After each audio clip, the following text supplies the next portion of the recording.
Hi James, good to see you again today. I've noticed a few things. You're not quite yourself at the moment, and I just wanted to find out how you're feeling and anything you wanted to talk to me about.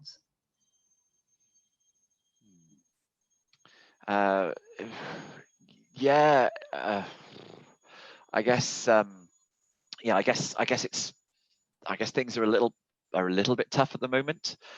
Um, I've it's really difficult to difficult to explain, but I think I'm just trying to focus on all the everything I've got in front of me. I'm in that place where it doesn't seem to matter. I can't see the wood for the trees is probably the best way at the moment. I'm just trying to keep my head down and work through everything I've got going on at the moment. So just yeah, I'm kind of putting my headphones on. I'm getting really focused on what I need to be doing and trying to get as much done in a day as possible. Um, Okay. yeah, and I think that's just sort of that's where I am right now. Okay, thank you for sharing that with me. So what I'm hearing is that you've got a lot on your plate. You're really focusing on the work and getting things done. I'm quite interested to notice what you would like. We've got good 10 minutes to talk here, and I want to ask questions to draw you out a little and make sure that you're comfortable. What would you ideally like? What would your day ideally look like? What would outcome? Absolutely. In an ideal world, it would be great that when I close my laptop at the end of the day, I'm not then worrying or thinking about all of the stuff I've got to get done tomorrow or all of the stuff I didn't get done today. Okay, I think that's that will probably interesting. be the ideal outcome for me. Okay, so you're looking kind of, what I'm hearing is you're looking for closure, perhaps at the end of the day. You're looking for a way to sort of finish that day and move through, and then Yeah, and feel boundaries. like I've been productive, feel like I've been successful, and then when I'm walking away at the end of a day, that I can actually then focus on, I can spend time with my family and enjoy that time with my family rather than try and be in two places at once, I guess. Very insightful. Yes, I like that. So you're aware that you're kind of trying to do two things at once at work, and whilst you're at home, you're also at work because your brain's there. So what has worked for you in the past when you've been able to step away from work? Um, that's a really interesting question. I try and what's worked for me in the past is really trying to prioritize my workload, but then also being very clear in terms of expectation setting.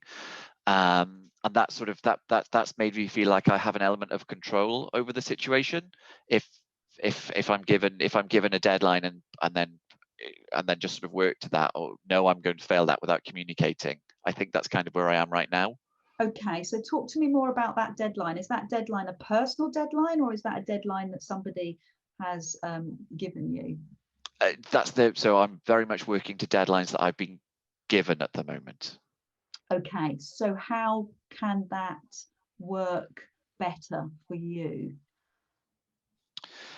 I think I need to be more open and honest and communicative in terms of my workload, but then also what is possible, either within my time frame or within the system or tool that I'm working with. Good. And what would that look like?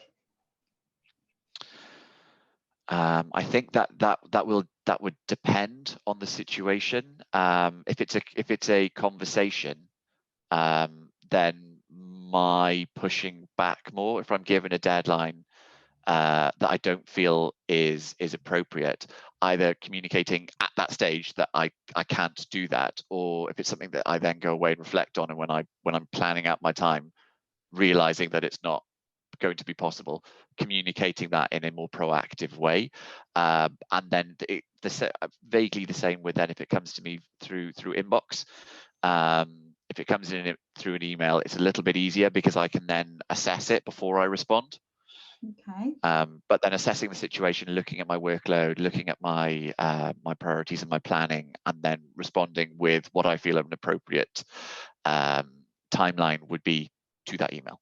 Okay, so on a scale of 1 to 10, how confident, but 10 being yes, I'm going to do this, and 1, I'm not sure. On a scale of 1 to 10, how confident are you going to be to prioritize? I can feel you're being quite uncomfortable. It's a really tough one because sometimes I am not the one setting the priorities, and where I am at the moment, I have a number of stakeholders within and outside the team who all think that their piece of work that I'm working on should be priority number one. And I don't necessarily have that level. I don't necessarily have that level of influence or control to be able to sort of discuss that with them. I can try, but in terms of my comfort level that will be listened to, I don't know. 3, 4 at this point. Okay, so what I'm hearing is the belief that your opinion might not be listened to. Is that correct? So yes, but also then the I see that the whole puppet show. I see all the strings, and I can see the interdependencies. So from a project planning perspective, I know that we cannot do B before A. But if stakeholder B is firmly of the belief that B is the most important thing, they will push for B to be implemented before A is done. And they don't necessarily see those interdependencies. Yes. Does that make sense? It does. So what you're saying is that you've got a wider perspective. You can see the overview for a project, and you can see the ultimate goal for the company and where it wants to go, but you've got people pulling on different timelines. Is that what? Is that? Yeah, they don't necessarily see the process flow chart, so that they don't realize that something lower down in the process cannot be completed before something higher up is done. They only know that their deadline needs to be met, and they don't understand what needs to happen in order for that to come about. Okay, I understand that. So it's kind of what needs to happen first before they can get to the final outcome. So how can we get the best result for the project if we put ourselves into that mindset? Absolutely. How can we get the best result for the project? So in an ideal world, we need to improve the communication channels so that the different stakeholders involved are aware of the challenges, the process flowchart, what the order of events needs to be in order to implement the project successfully. Okay, I like that.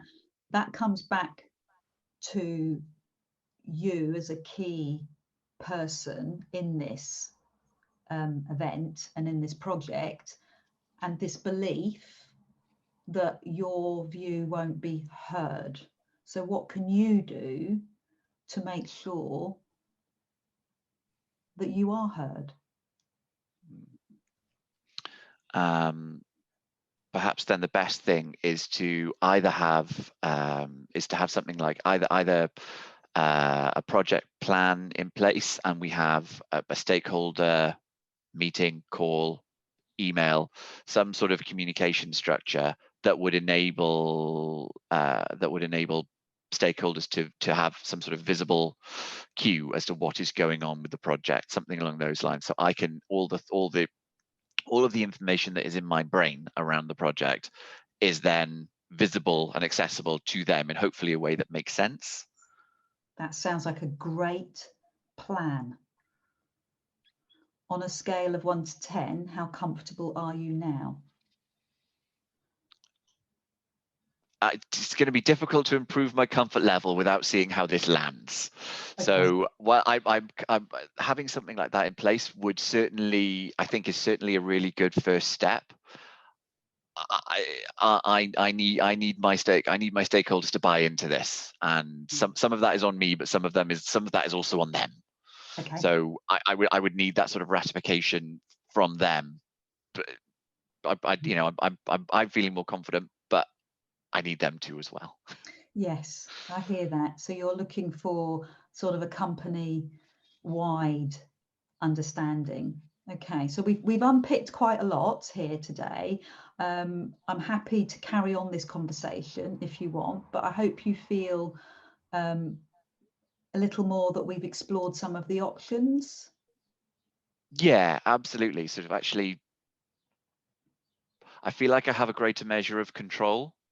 So while previously I think I've focused too much on the negative aspects, like, oh, this is like, woe is me, nobody understands me, nobody understands the pressures that I'm under. I perhaps haven't done everything in my power to help people understand the situation. So I certainly feel like I can take a more proactive step to improve that. That's a really valuable insight. Thank you so much for sharing this time together, James. I look forward to carrying on Likewise, thank you. this conversation. Thank you.